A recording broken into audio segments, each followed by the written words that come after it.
Back to On the Entrepreneur's Journey, the show where we explore how founders and leaders build companies that scale, evolve, and ultimately run without them.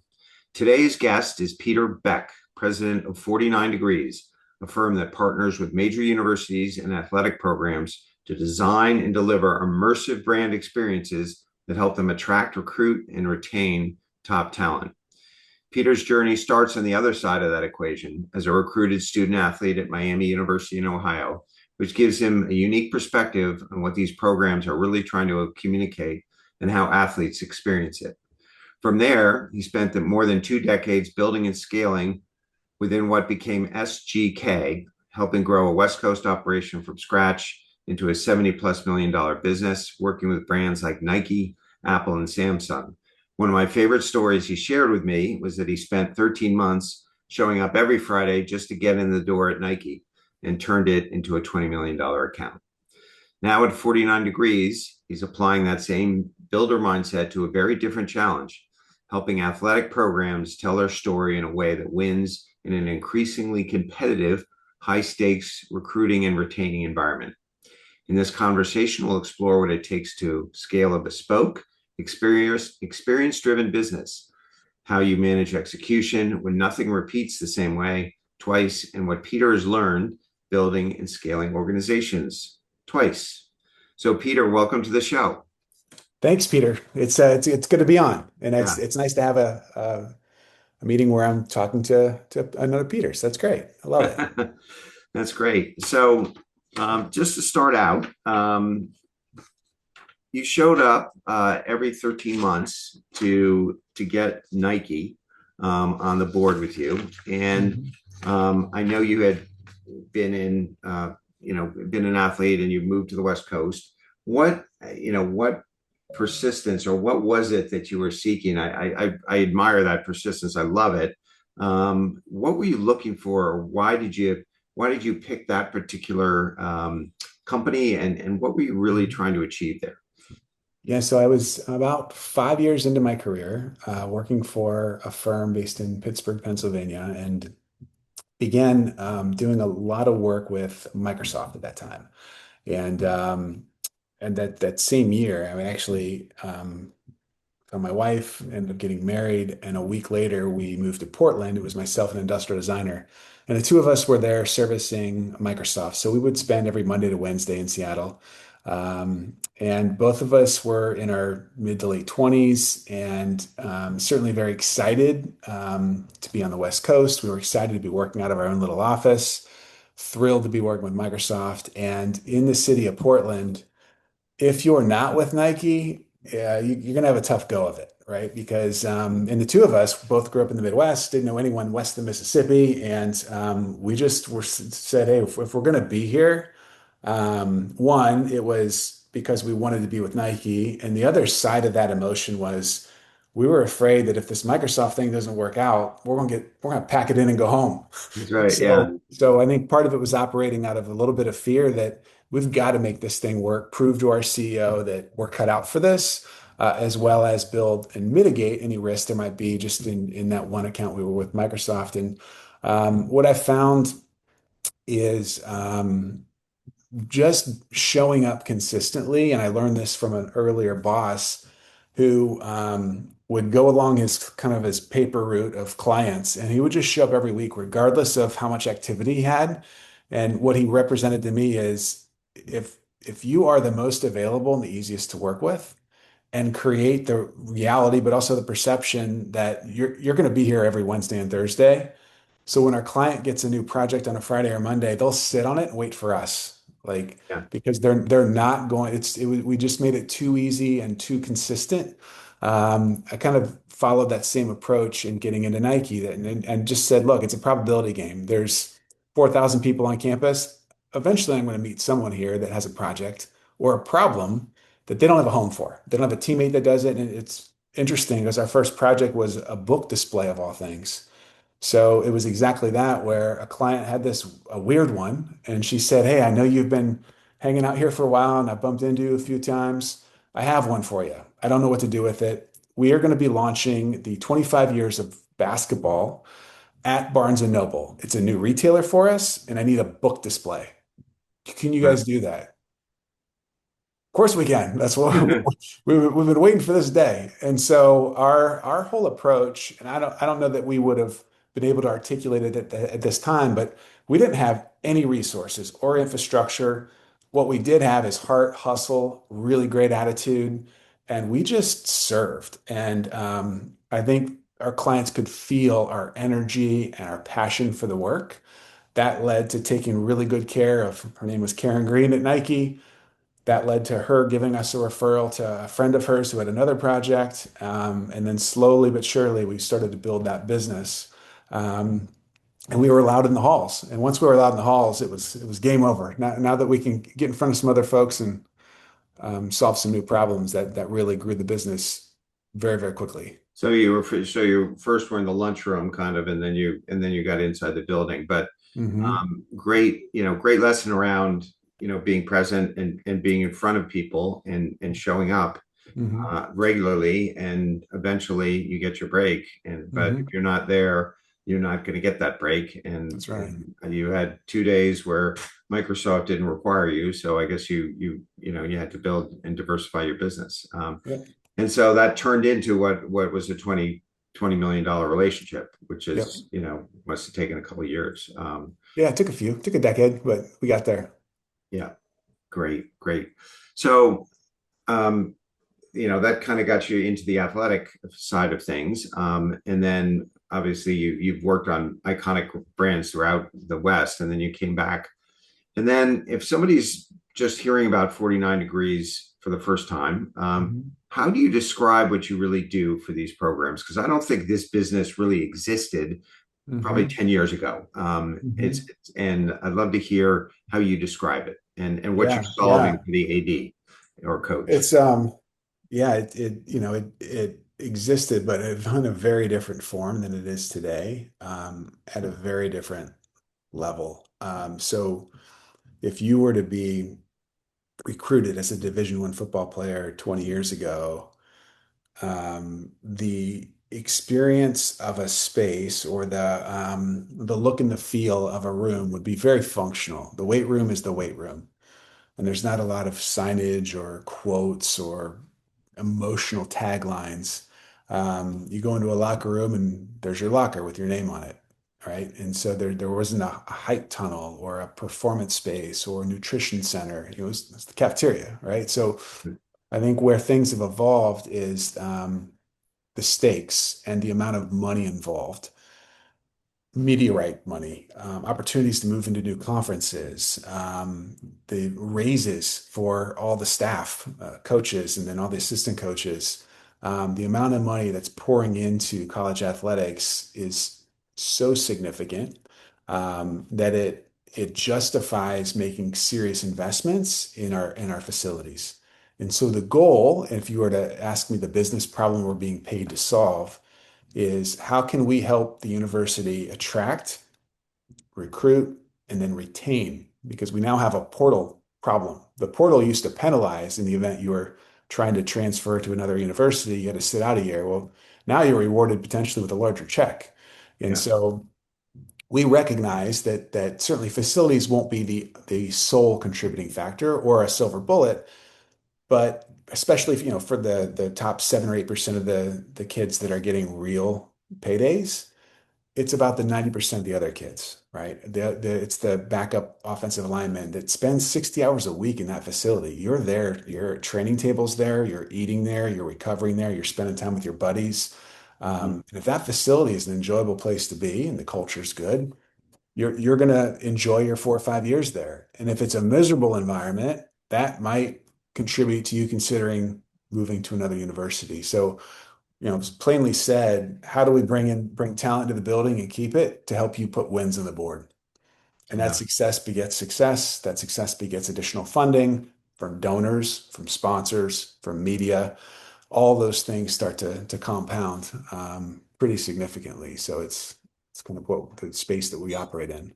Wow. So it's really a function of the money that actually created this, kind of arms race to have the facilities that are going to be welcoming and Yeah. attract and as you said, retain. That's pretty unbelievable. So, I would guess that it's probably the Division One, maybe the top 50 teams that are really embracing this, and or is it beyond that? And you have some Yeah. NFL teams as well so you have the Lions as well as being a client, and they used your services in Detroit. Certainly, yeah. I think those were the early movers. We would focus early days on SEC and then more recently Big Ten, and now we're seeing it, throughout the Big 12, throughout ACC, and it's inspiring private as well as large public high schools who are very interested in keeping top talent in the building, and particularly at that level. I mean, NIL is just beginning to happen a little bit at the high school level, Absolutely. but having an amazing facility for the guys to train, to recover. Some high schools now are now building indoor practice facilities, and if you're anywhere near where I live, that's a huge deal. We are Yeah. not outside and miserable in the cold every day. And I think those are the kinds of investments that we're seeing really happen across the entire sports landscape. Wow. So I'm seeing it as a project based business where you're not, you don't really have a recurring revenue stream, but it's a very expanding market. I mean, if you're getting Hmm. down to high schools, certainly Division Two is doing it, and certainly Division Three is probably starting to do it too. Hmm. And Hmm. so it sounds like you have a very strong tailwind at your back. Hmm. But do you have concern about the just the transactional nature of this? Because I'm sure once Hmm. you do this, I mean, if you do a school like Alabama or Ohio State or something, you're not doing this every year. You're doing it every Hmm. 10 or whatever the life cycle Hmm. when things get stale. And have you thought about any type of recurring revenue stream or other type of business that might go along with it? Yeah, it's a great question. And that was actually a lot of my anxiety prior to buying in and joining the organization. But what I've learned in the last 4 to 5 years is that there, um, there is so much fluidity and change in this industry. So it's more a change of coaching, administration, donor-initiated asks. So if, use a couple examples that are happening in real time. One, we've been working with Brian Kelly to update all the football facilities at LSU. Last few years, we've also been working with Lane Kiffin and his staff to update the brand new facility at Ole Miss. Lane Kiffin just took the job at LSU, and he just called, and his team wants us to take out all the stuff that Brian Kelly just paid us to do. So, so Yeah, yeah. there's a lot of transition, and then even there are permanent spaces like the Alabama Hype Tunnel. It's simply a piece of real estate. It's where the guys leave the locker room and run out into the tunnel. It's a huge opportunity for them to transition and mentally prepare. Music's blaring, lights are going, huge brand expression, and also media and social media opportunity to leverage. So a lot of the way we think about the work we're doing isn't just monetized for the people who get to use it, but it's also monetized for the people who get to watch their favorite players or their favorite coach, their favorite program get ready for battle, right? And so the content that's created as a result of our facility as the backdrop is pretty significant. And that's where I think there's a huge amplifier. But going back to your comment with regard to the project-based custom nature of this business, I think while the projects are not recurring, the relationships are. So Mm, while football may have a huge investment one year, they still need us for all the updates. There's still 40% of the turn of kids are turning over between graduating seniors and portal moves. There's all new locker headers that are required. The tagline for that year. There's new themes that are going to go down.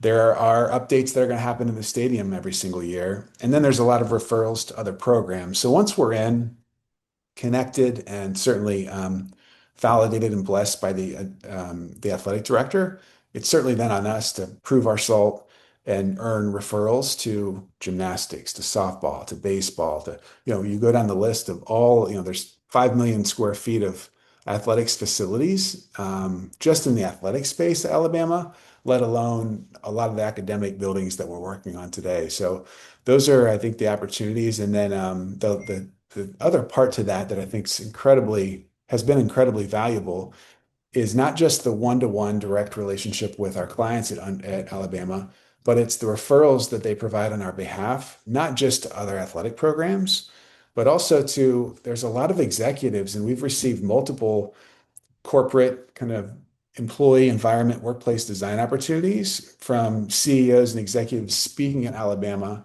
getting a full tour of their facility, and then asking, who did these spaces for you? And Right. that's led as well to a really surprising and some really interesting opportunities for us over the years.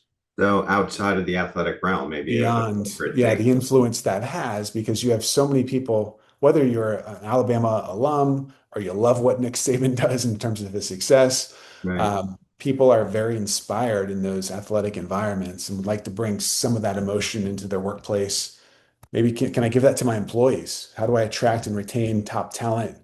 Can the environment that our employees are working in be a big contributing factor or more of a consideration than it would be if it's only functional? Yeah. Yeah. It's all this experience stuff that people want to create for people as you're hiring and I mean there's competition for talent everywhere. So Absolutely. let me get into your economic model. Mhm. And I'm assuming, are you getting paid sort of like an architect would as on a project per project basis, or you how do you spread it out? Do you have, if you have these ongoing relationships, are you on retainer to a big school, or what does that look like, Peter? It's those relationships are across the board. There are a handful of folks that have us on a kind of a blanket retainer. And then we have update work, which I'll say a 20-year-old facility that needs to be completely refreshed. And then we'll have new builds. So things like new stadiums, things like new football operations facilities. Those timelines are more like an 18 to 24 month timeline. And so that relationship will monetize our creative and consultancy efforts.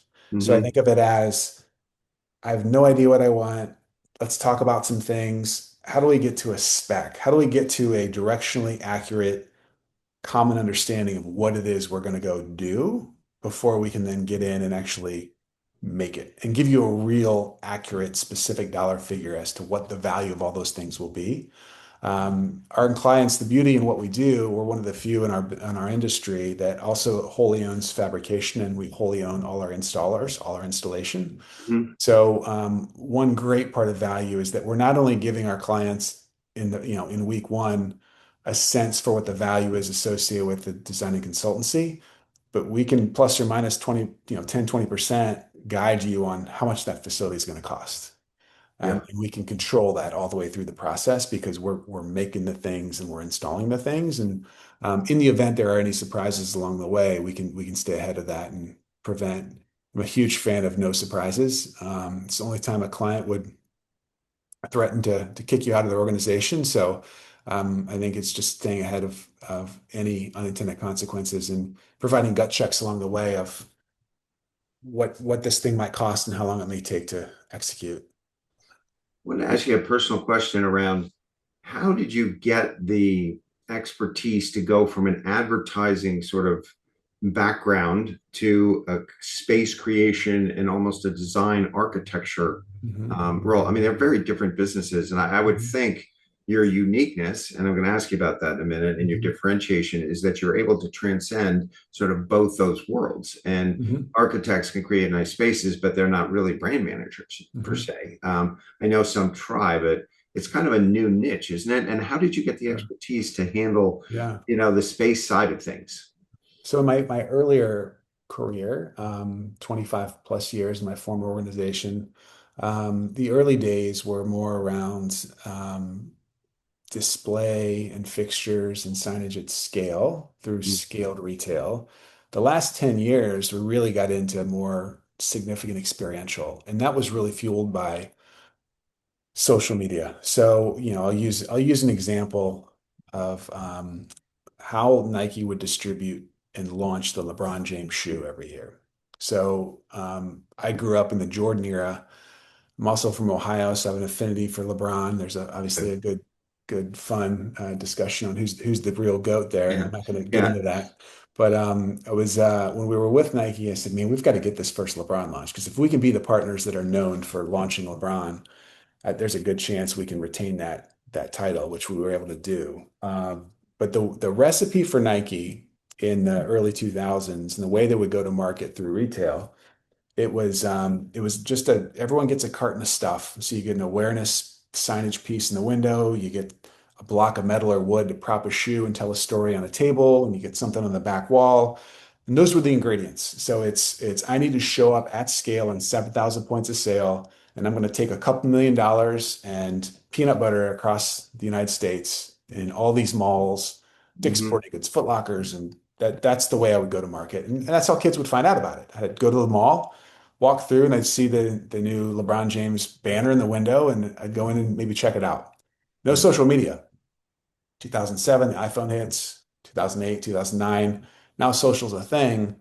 What we found in 2010, 2011 is that Nike, instead of deploying that $2, $3 million to make sure that 7,000 points of sale received this kind of watered down, kind of boring, to be honest, mm, piece of information, can you guys recreate LeBron's bedroom in New York City and like make it look like tapes from his high school? And like, I want you to recreate his bedroom.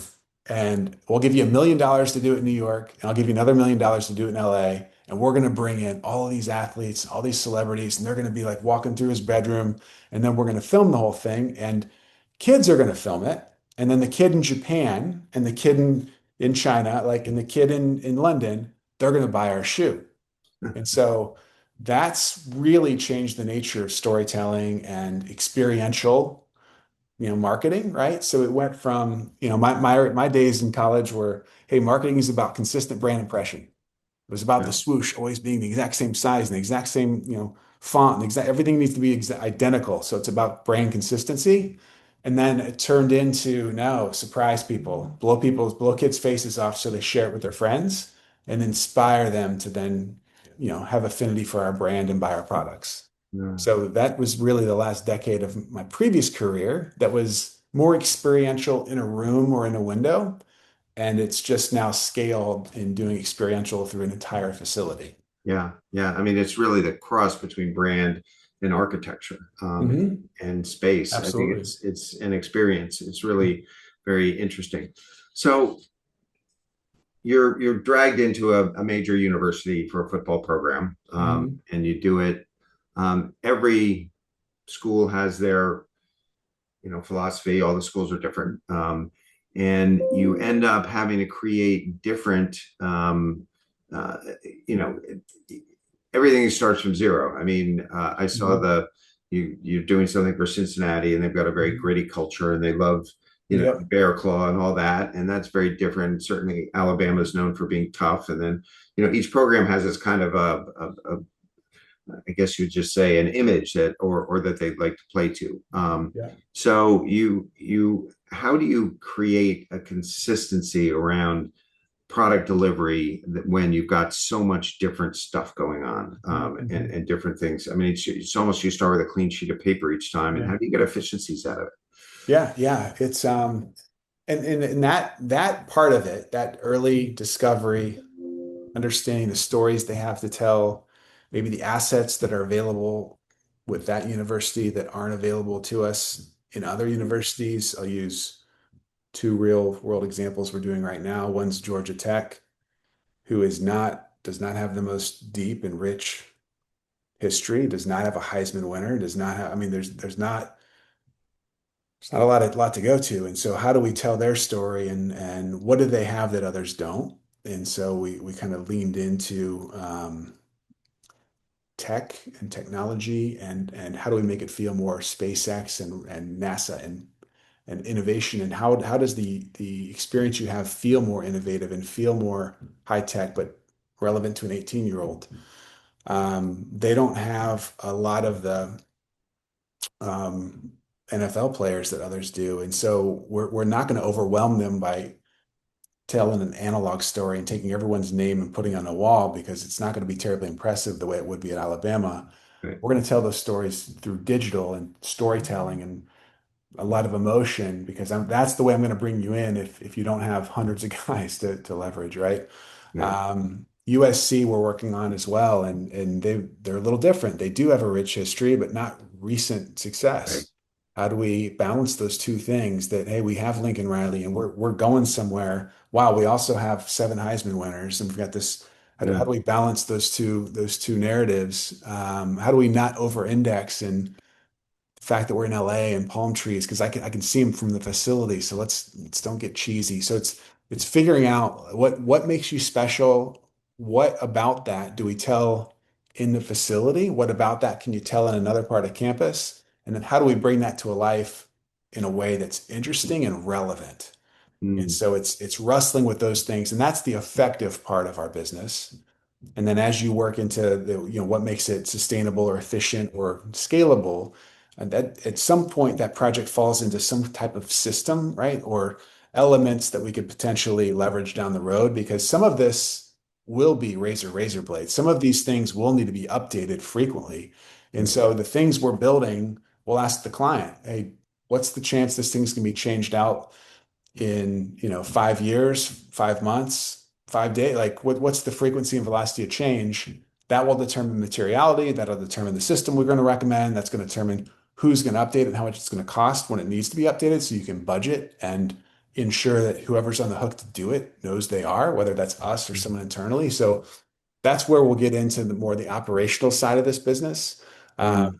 and we're very acutely aware of unintended consequences of not preparing and planning for the next 5 years, because otherwise we'll get random calls throughout the year and then we just react, right? So we try to get ahead of those things for our clients and say, I know every year 50% of your baseball players are going to change out. I'm going to get ahead of that with a baseball coach 2 months before that happens. Give them an updated Excel doc. Like, how do we kind of systematize it so it makes it as easy and fast for them to give us the information we need, and then we can work that into the production schedule so it's not as disruptive. Yeah. So Yeah. that's a lot of how I we'll didn't think. realize there was as much of a tail beyond these projects as you're Mm, describing, and that mm, there is so much ancillary business. And once you get in there, you're really getting a lot more. But what I really like is this actual differentiation that you create up front. So if I walk into Ole Miss, it's going to look very different than when I'm walking into Cincinnati or Alabama. yes. And the other thing I find interesting is that, you've got a lot of the SEC, competitors, using you to spruce up their facilities. I mean, Yeah. I would be totally impressed if you were able from Ohio to get Michigan and Yeah, I would too. We haven't cracked that one yet, but I mean, eventually, that's my new Nike. Like we're gonna will that one to happen eventually. yeah, So one yeah. of I these mean, days. yeah. I mean, that's probably the death competitor that you're going to have to really overcome, because once they Hmm. know you're in Ohio State, they probably don't want to talk to you even, or Yeah, from no, Ohio. Um, there's some truth to that. so, but it's so you have these custom teams, but to scale a business that is so boutique and so you have to create differentiated stuff. How do you scale? Is this like, do you have to add people, or can you productize any of this so that you can actually get Mhm. efficiencies? And if this does roll down to Division two, three high schools, you could triple your business. How could you do Yeah. that? And maybe that will lead into your question of your vision, but I'd love to hear the answer to Mhm. this first. Yeah, I think some of it's org design in that we've taken our portfolio and organized it into at the time currently it's thirds, and I think we can add to fourth and fifth and sixth. We'll call it a pod. So a pod's led by an account person, a project manager, and a designer. Mhm. So the three of those individuals connect every Monday and discuss what do we owe the world from a creative output and what do we owe the world from a fabrication output. That will set the priority list for our extended teams. Let's look at this week, next week, the following. It allows us to calibrate every week and ensure that we are focused on the right deliverables for the right clients. In the event that team needs additional support, they can then reach out across the other pods, see what kind of depth we might have in support. And so that's really been great in focusing a subset of our organization on a subset of our portfolio.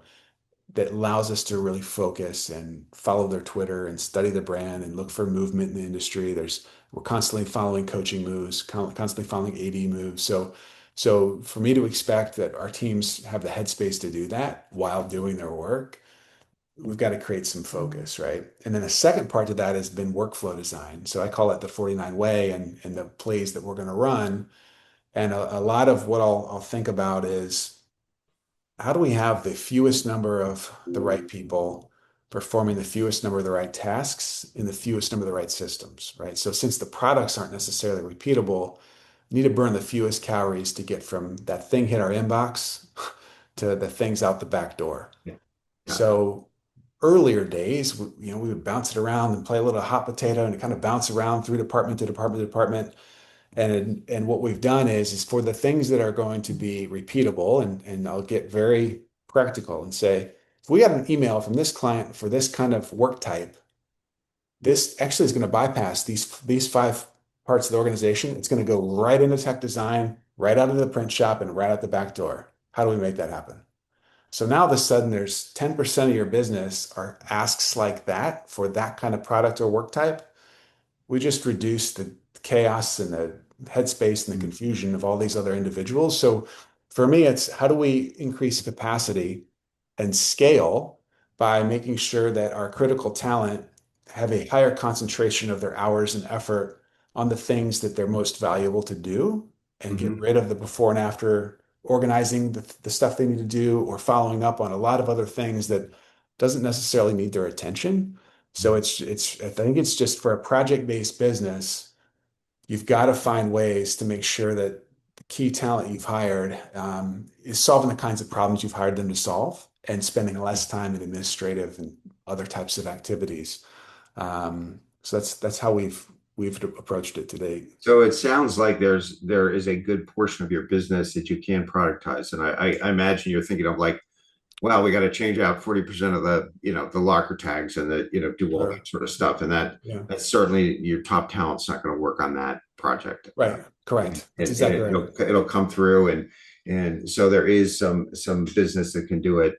And then I guess it will become, as it gets bigger, a capacity issue. And whether you can do that. Shoot, sorry about that. Yeah. So very, very interesting. So when we talk about your vision, because this is a very dynamic, it's a new bit Mhm. industry. You've got all kinds of new players coming into it. Where do you want to take this from Mhm. here?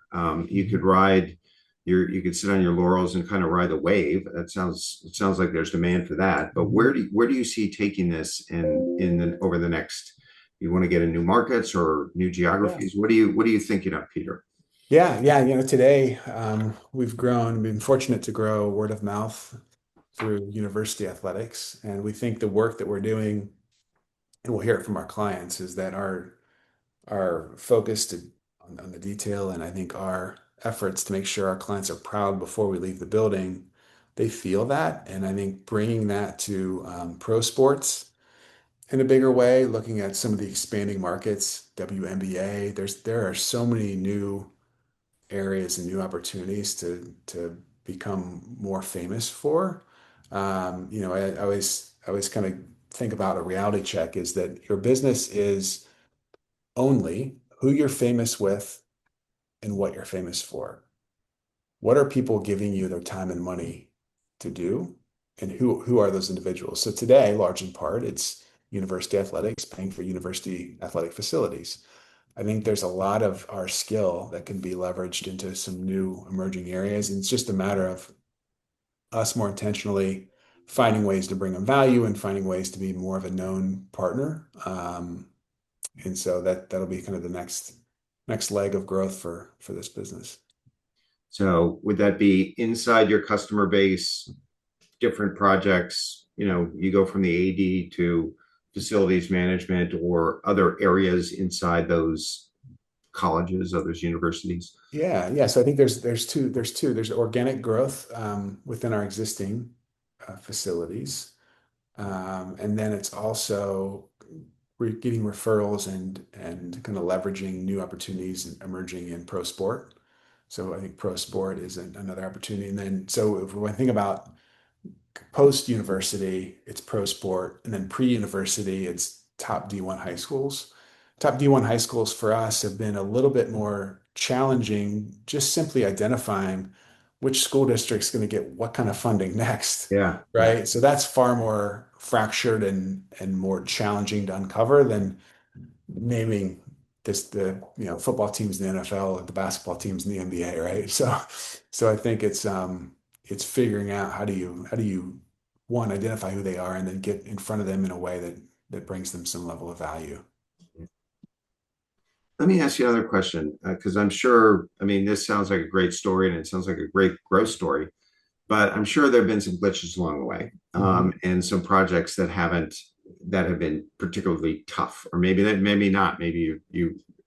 But give me an example between your best project and your toughest one, and what's usually been the difference, and what you learned from that. Mhm. Yeah, I think some of our work again because what we're about to go do together is design, engineer, build, and install something the world's never seen before and will never see again. Um, that custom nature and the speed in which we're expected to operate can lead to a lot of differing thoughts of what they were going to get, right? So if you were to describe a building to me and I were to draw it right now and hold it in front of you, it probably looks very different than in your mind what you Right, think right. you were describing, right? So taking some words and making pictures out of it, it gets versioned. It takes some time to cycle through to get exactly what it is, you're looking for. And then the next phase of that is it translates into some materiality and a finish and a seam. The seam's a Mhm. little different, and the way those two things meet is different. And I think what's challenging for us is when there are a lot of stakeholders involved. There's a lot of decision makers and a lot of opinions being thrown around, and it's a coach, it's an AD. There's a lot of donors that are on our calls, and the donors have an opinion. Sometimes those are conflicting with what coach wants. Yeah, Then we have architects, and then we have GCs, and then there's just the more individuals contributing to what it needs to be extends the design process. And then by the time you do that, then there's a discovery around how much is it going to cost, how long is it going to take to make, like because we're not as in full control in those projects like we are with the majority of them, which is the clients are looking to us as the advisor to say, hey, this is the kind of money I have, this is when I want it done. What would you advise? Do you guys do right, this for a right, living? When we're the trusted advisor, man, it goes real well. When there's a right. lot of other stakeholders involved, man, it can get very complex and it'll drag out the process. And then at the end of the day, we're the ones left holding the bag Yeah, because we're the ones that owe them the new facility. So that those and those and can you be, can't charge for all those hours. and you can't no, and Yeah, it's very difficult yeah, to even identify and organize who spent what dollars, and we're doing burning these calories because of this request that wasn't any of the key stakeholders. And so those are the kinds of things when we're asked to validate everyone's thinking. It could be a real challenge. yeah. The usual scope creep, Hmm. and client composition, and who you're answering to. Right. All the traditional uh, Yeah, issues. and you can't blame their biggest donor. Like who's going to go have that conversation? Who's going to go Yeah, have that conversation? yeah, Yeah. that's right. That's right. I'm financing this. Right. Yeah. So, okay. So 3 years from today, you've mentioned certain aspects of where you want to be, but if you're talking Mhm. to your customers, your employees, or even your vendors, what kind of vision do you want to lay out for them to say, this is where we're going and we want you to Yeah. be part of it? Yeah. Yeah. We will be the most preferred partner to design, engineer, build, and deliver the most beautiful facilities for the world's most amazing brands. Full stop. Today, again, the majority of those brands happen to be universities, but I want to do it for corporate headquarters. We want to do it for pro sport. And we're going to do that by way of taking amazing care of our clients, by way of taking amazing care of each other. So internally, the culture we're building is how can I, in doing what I'm doing in my part of this organization, make it as easy and fast for my buddy to do his job, right? And so a lot of the culture thing to me, and you asked earlier about how does a project business scale? It scales through cooperation and the least amount of friction. If you were Right. to make the analogy, people cooperating and moving information that's custom from project to project to that of a large piece of equipment. How do we get the sand out of the gears? How do we get the friction out of the gears? And we'll get into conversations around, hey, is anything happening that this department's saying or doing things that make you real mad or sad? Yeah. Okay, well, let's start removing friction because what we've committed to is not only doing my job well, but doing that while also setting you up for success. And if I can do that consistently and also know that my friend over here who's going to be giving me my work is doing the same and making that same concerted effort to do everything they possibly can to streamline and smooth out handoffs and make it as easy and fast for me to get the information I need to move it forward. That to me is what I'm really excited to impact, because that to me then leads to scale. The more we like each other, trust each other, and are functionally doing the things we need to be doing and removing frustration, got a much better chance to do a lot more together with a lot less confusion and pain along the way. So I think that is the next frontier that is not taught in business school, but how do we have teamwork, you know, I call it the non-measurable sort of things that you can do to create efficiency. that's what And it is. what Yeah. you're really doing is using culture to create efficiency in a way that's not measurable. How people treat each other, how they interact, Hmm. a lot, the all that stuff is. I think it's the next frontier of efficiency, and I think you're Yeah. you're onto something Yeah. with that view. Great.